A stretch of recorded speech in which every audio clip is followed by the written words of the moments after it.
My name is Shannon O'Hurley. My pronouns are she, her. And there is a woman by the name of Dr. Bertice Berry. There she is. She's a sociologist, an author, a storyteller. She does beautiful work around communities of belonging. She's funny.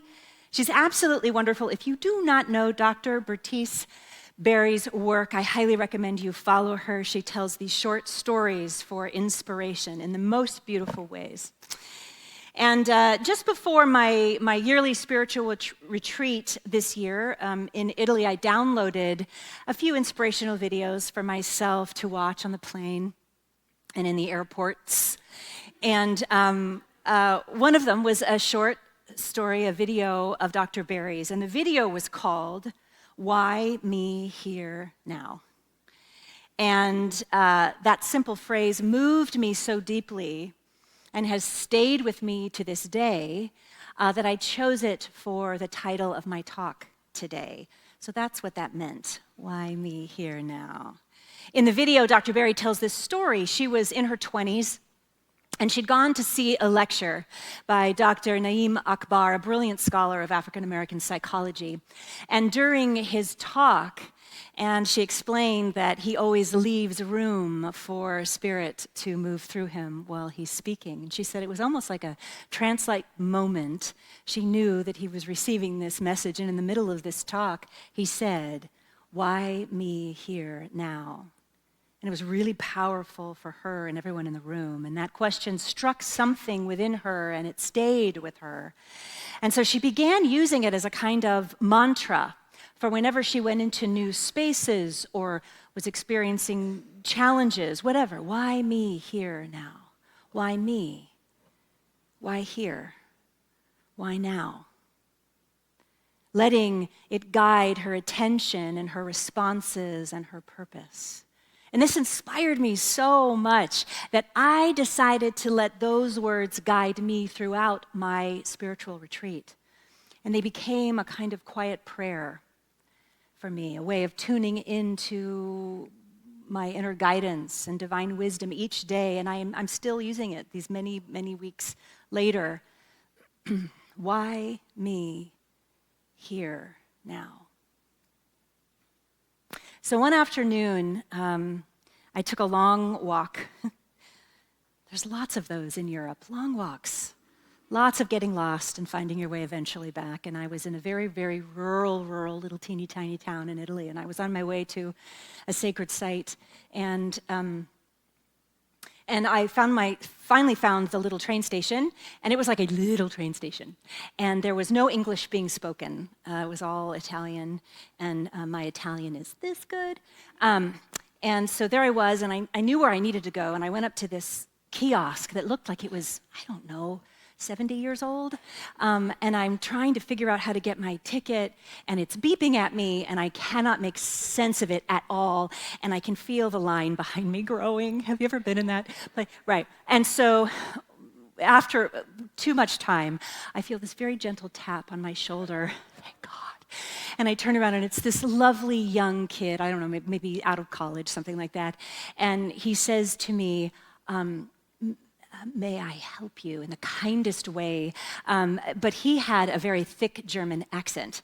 My German accent is horrific, so I will spare you that. And I was so happy. And I was like, yes, thank you. Thank you. What is thank you? Danke? I don't know. Thank you. And so we're laughing through the buttons, trying to figure out how it works. And we worked together, lots of pantomiming, and we figured it out. And I was able to get my ticket, and I thanked him profusely. And then I went off, and I found the departures board. And I looked up, and it was 10 times more confusing than the kiosk. And nothing matched my ticket. And I was like, how? And so I was standing there just perplexed and thinking, why me here now? Why me here now? And I'm just trying to figure out. And then his mom, who had been behind us in line, is over there, who speaks no English whatsoever. And through this incredible creative dance of pantomime, explains to me from across the train station, we're going to the same place. Come with us, mad dash. The train is coming. And so I follow her, and they have luggage, and I pick up one of those, and we pick up the luggage, and we're going upstairs and downstairs and like around the block, and we're laughing together, and there's very little English, if any, being spoken, and we're just huffing and puffing and sweating, and the train is just about, like, literally, they're like, ding, ding, ding, and we get in just as the doors close, and we're just sweating, and we're laughing, and the train is packed, and, the other passengers on the train are quite surprised at our energy. I'll put it that way. The kindest way I can put it. And so there we are, and I'm standing there, and I'm like, and we're just all sort of settling down, and we settle down. I'm standing because it's so packed, there's no seat. And I say to myself, why me here now? Oh, of course, Spirit. I'm here to remember the kindnesses of seeming strangers.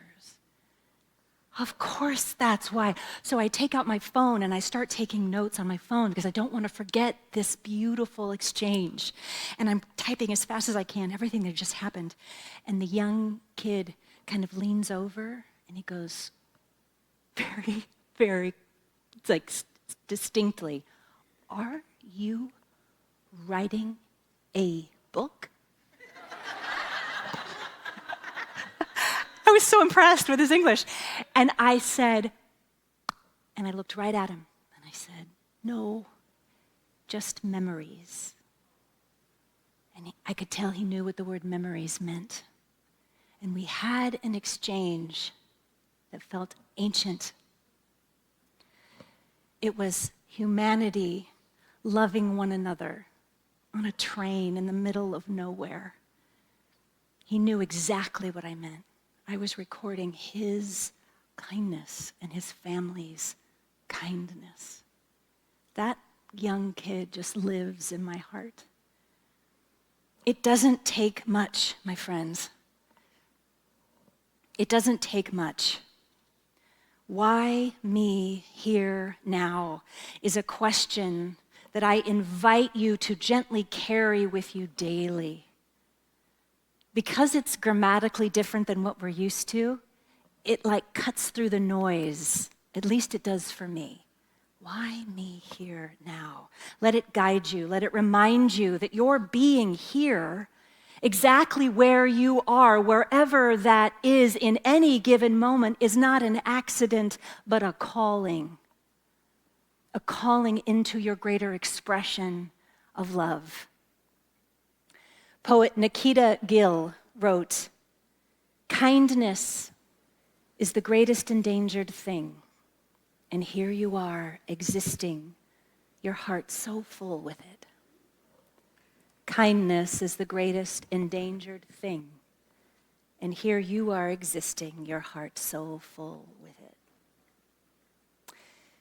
So I want to invite you to think for a moment about a time in your own life when you needed help. Maybe it was a health challenge, maybe it was a loss of some kind of financial hardship. Whatever it was for you, it'll be different for everyone, but I want you to consider for a moment, can you remember what it felt like when someone reached out to you? When someone sat with you, uninterrupted, not distracted, and was just present with you. That person who called just to check in or simply remind you that you weren't alone. It feels like spirit, doesn't it? It feels like love in action. It feels like heightened God or spirit or source moving through another human being, through their heart. And so now I want to invite you to think of a time when you were that helping hand, when you called that person that you just got the nudge to call or you knew they were going through something, and you just listened. When you quietly did the helpful thing, whatever that may be. And how did that feel for you, supporting someone else? In recent years, scientists have begun studying what they call the science of kindness. Isn't that beautiful? Oh, I love those scientists. You know, come on, they're going to study kindness? Yeah, that's my kind of scientist.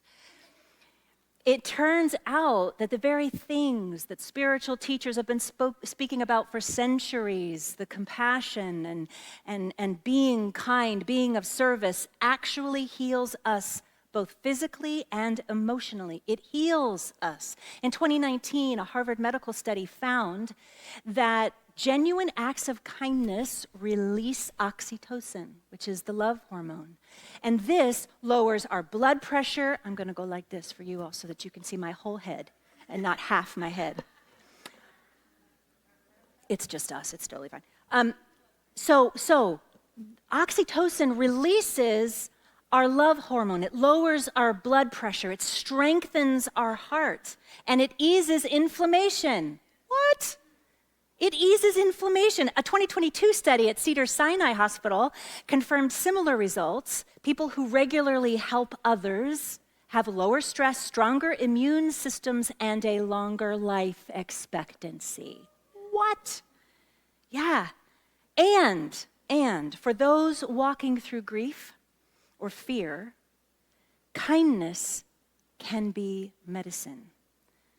A 2018 study in Frontiers in Psychology found that people experiencing loss or depression who engaged in small acts of service reported greater resilience and faster emotional recovery. So, we know that scientifically being of service softens grief's edges. Helping someone else actually opens a pathway back to connection, and that is where healing begins. Healing always begins in connection. It cannot happen in isolation. And this is true not only individually, but collectively. So it's not only for us individually, it's for our collective. You know, right now, there is a collective shared sadness, a collective grief, what our country is going through clearly. And as a result of this grief, of this sadness, instinctively, people are stepping up in ways they never have before. It's like this survival mechanism kicks in, and that survival mechanism is, how can I be kinder? How can I help? People are stepping up in record numbers, helping, volunteering, feeding, marching, protecting those who need protecting. Why are so many people responding this way? Because in addition to being good people, and let me tell you, my loves, there are so many good people in our country. Helping others makes us feel better. It makes us feel empowered. It makes us feel useful. It makes us feel like we are part of the change. It restores something essential in us. And what is essential in us is our need for connection, our need for community, our need to be together in this experience. Why me here now? That's all you have to ask yourself in any given moment. And the next right thing, Spirit guides you to. It's simple. It's actually quite simple. Here in Portland, there's a small coffee shop, Heretic Coffee. Some of you will know this. For those of you who might not know or might not have heard this incredible coffee shop, these amazing owners, this gentleman wanted to respond to what's happening right now in Portland around food insecurity and the shutdown and all the things that are happening. And he started a GoFundMe just basically thinking he would get a couple $100 because he wanted to just give a free breakfast to those who needed it at the coffee shop. And to date, not a couple $100. They have gotten over $300,000.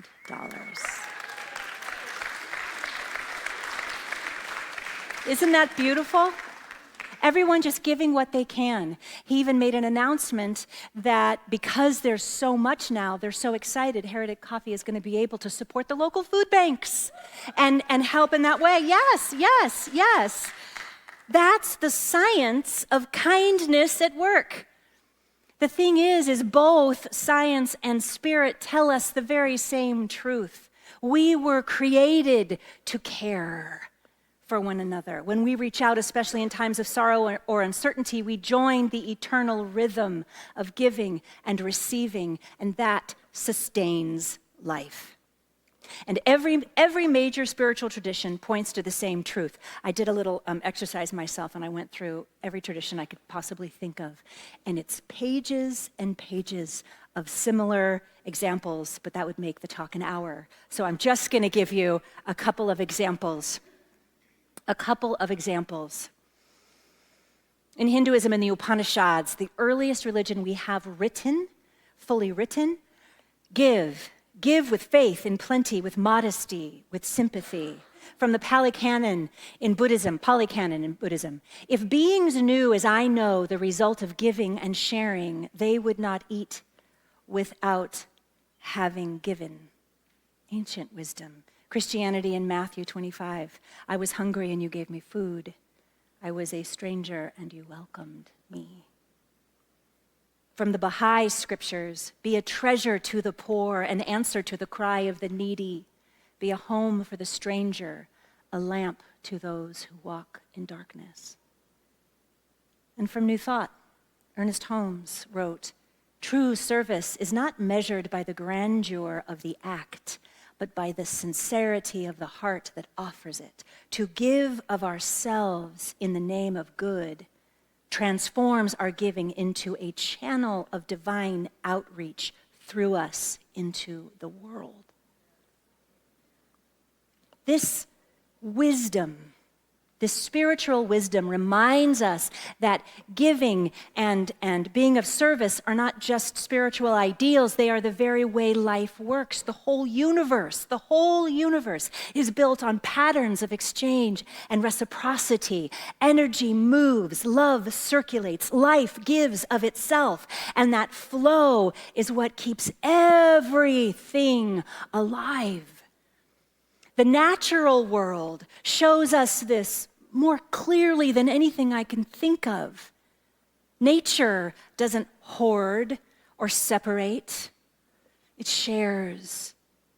It supports. Nature is not capitalist.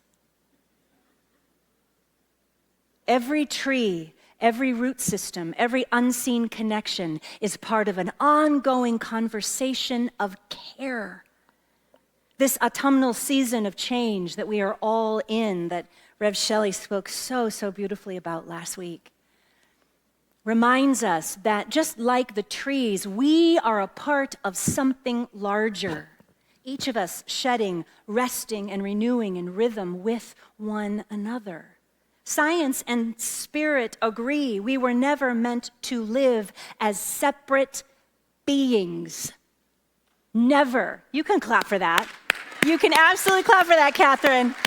We were never, ever meant to live as separate beings. Author Krista Tippett recently wrote that we once saw a forest as a collection of individuals. Isn't that beautiful? They call those beautiful like sequoias individuals. I think that's so respectful and beautiful. We used to think that they were just like a collection of individuals, each tree competing for light and soil. But forest ecologist Suzanne Simard has discovered a deeper truth. Beneath the surface, trees are bound by vast networks of fungi and roots. They are wired for reciprocity and mutuality. The mother trees, she says, sense, and I quote, who is rich, who is poor, who is healthy and who is sick. And through their incredible, extraordinary root system, they provide nutrients. They share nutrients with one another. These trees also share warning signals with one another. Tippett reminds us that this mirrors the truth within our own communities. Life thrives not in isolation, but through interconnection. Our lives are in kinship, she writes, joined at all times by the substance of our beings, the air we breathe, and the ground we stand on. It is in our shared human DNA. It's our strongest instinct to help those in pain. It is our truest nature to protect the vulnerable. You know, for me, growing up in the United States, the world's largest economy, the idea of any child going hungry here has always been so hard for me to accept since I was a kid. And so when I had the great honor of becoming your senior minister 6 years ago, one of the very, very first things I did was to fulfill a dream that I'd had for a very long time. And we opened our Caring Corner food pantry right here 6 years ago.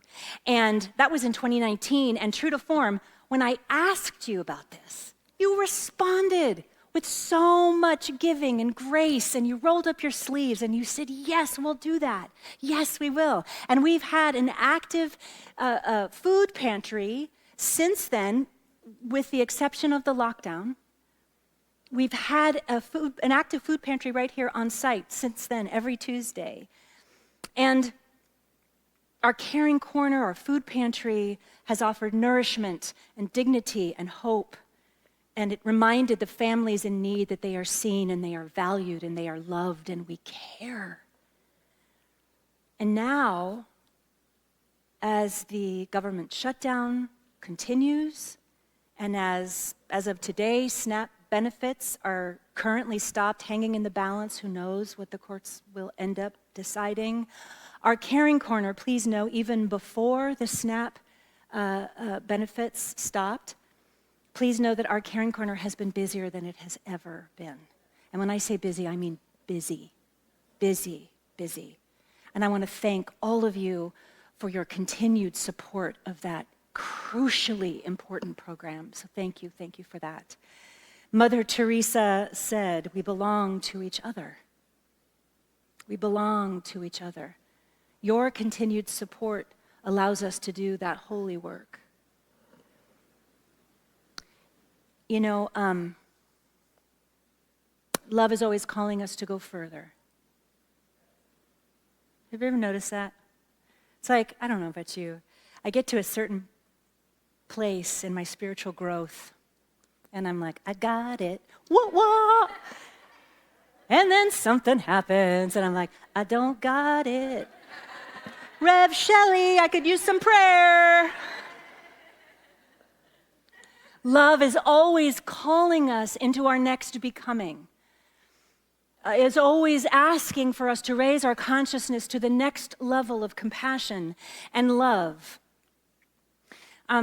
So we have an opportunity here at NTCSL to do the very same thing. We have an opportunity to widen our circle, to meet the moment that is in front of us, and to help make the world a better place in an even greater way. And so today, we are going to be taking a bold and beautiful next step together. Are you ready? All right.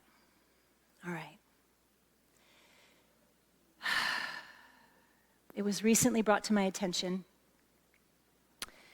that there are 40 immigrant families here in Portland. Between them, they have 94 children, 40 families. And there's no other way to say this, so I'm just going to say it.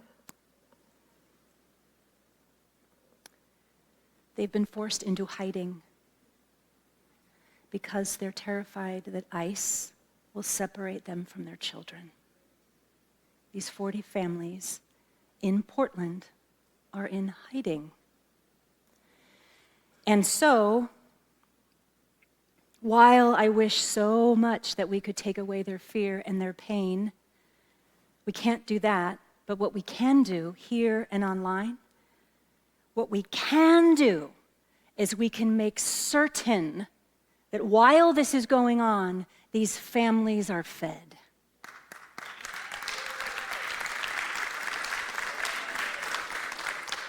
We can make sure that they know that they are not forgotten. We can make sure that they know that we care about what is happening. We can make sure that they know that they are loved. That is what we can do. That is what we can do. And so today we're launching our next expression of love in action. It's the newest branch of our Caring Corner food pantry, and it is called Feeding 40 Families, Standing with Our Neighbors in Need.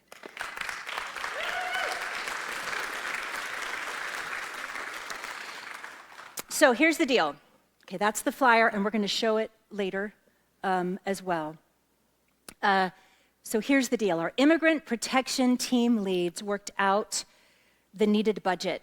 And for $60 a month, you can sponsor an entire family, and you can ensure that they receive the food that they need for that month. And listen, we know that we are asking you to give above what you already give here.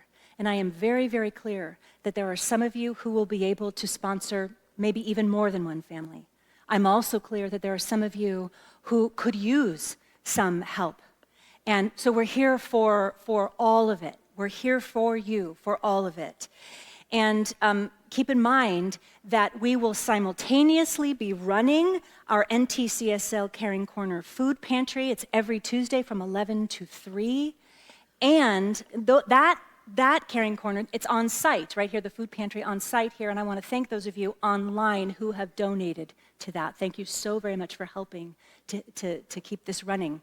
Because there are families who can come here, and that is working for them. So that's one program. And then the other separate program, under the same umbrella, is our Feeding 40 Families, Standing with Our Neighbors in Need who cannot leave their house. And so we are going to help them as well. So it's two separate things happening simultaneously. It's a parallel program. And, you know, if you are local and you are able to volunteer, maybe right now that is what you can do. That's wonderful. We could use some more Costco shoppers, couldn't we, Daniel? Because, 40 families is a lot of groceries. And so maybe you want to be a Costco shopper and join our team that's doing that. Maybe for you like the idea of helping to deliver those groceries. And we'll put you in touch with our immigrant protection leads on that. Maybe for you being right here, you can come, you're not far, and you can just come help sort the food and put it in our now expanding room that we're keeping all of the food in. Maybe you have some time, an hour or two you could devote to come on Tuesdays between 11 and 3 and be present and help with the food pantry itself. Whatever it is for you, if you're able to volunteer, I invite you to please email office@newthoughtcsl.org. Or you can just go to our website and you can look at all of our emails are there, office@newthoughtcsl.org, and Carolyn will get in touch with you that way. If you want to sponsor a family, if that feels like something that you can do and you want to do, on the very landing page of our website, you will see a link right there that says ways to give. Just click it, and it just pops up. And it says 40 families, and there's all the different ways to give. You can also, we are going to be rolling out our giving tree for the holiday season, and this year we are going to be sponsoring the 40 families for the giving tree, so we're going to be asking for gift cards for those families. So there's many, many ways. We'll be discussing that if you're here local at our Calling All Angels meeting after service today. Just know there's many, many ways, whatever your circumstances are, that you can help and you can support this effort. Why me here now? And look, I know this is a big, bold vision, and I have all the faith in the world that we can do it together. Yes, we can. Yes. And we will. And we will. We can be part of the change that will help heal these desperate families and our country. In her letter to a young activist during troubled times, Clarissa Pinkola Estes wrote, "Ours is not the task of fixing the entire world all at once, but of stretching out to mend the part of the world that is within our reach." Yeah. Ours is not the task of fixing the entire world all at once, but of stretching out to mend the part of the world that is within our reach. This, beloveds, is how we live our faith with tangible, compassionate action. The science of kindness, the wisdom of the ancient spiritual texts, and even the trees that surround us implore us to take care of each other. And we are here for it. I believe we incarnated for it. So this week, as you move through your days, I invite you to remember, every time we extend ourselves, feeding families, comforting a neighbor, or simply showing up, we are remembering, as Mother Teresa said, that we belong to each other. And like the trees, ancient and wise, the truth, despite whatever it might look like, the truth is that underneath all of it, we are completely and totally interconnected. And finally, I invite you this week to allow the question, why me here now, to guide you and to lead you in loving action.